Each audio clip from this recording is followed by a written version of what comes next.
आपण माने जानते कि दही कमाए मधुमेह आशंका।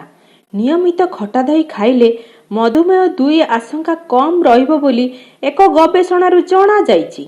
विशेष करी सप्ताह को अति कम रे 2 रु 3 कप सरविहीन खटा दही खाइले एही सुफल मिलि पारिबो बोली अमेरिकीय गवेषक माने स्पष्ट करिसंती। आमर दैनंदिन खाद्य रे खटा दही को शामिल कले मधुमेह 2 आशंका 18% कमी जाए बोली पूर्वरु एक अनुध्यान जना पड़िथिला। मिठा दही रे मध्य मधुमेह विरोधी गुण अक्षुण्ण रहिथाय बोली गवेषक माने कहिसंती।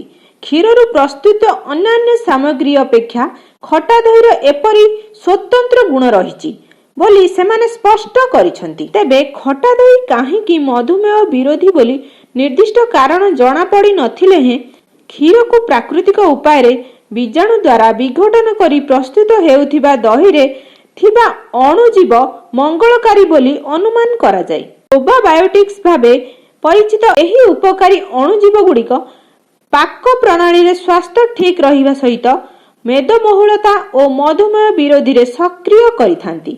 विशेष करी खटा दही रे पुष्टिसार परिमाण यथेष्ट अधिक रहिबा सह शर्करा परिमाण ढेर कम रहिताय, जहा फल रे मधुमेह विरोधी इंसुलिन क्षरण को प्रोत्साहित करिथाय। अपरपक्षे बादाम नड़िया और सोया रे प्रस्तुत दुग्ध रहित दही जदियो पाटी को सुआदिया लगे सेथिरे मधुमेह विरोधी गुण न थाए। सेथिपाई आपण माने नियमित भावे सप्ताह को अति कम रे 2 रु 3 कप सरविहीन खटा दही खांतु, जहा फल रे आपणकर मधुमेह आशंका कम रहिबो। तो आजि पई एतिकी रहुची। जय जगन्नाथ।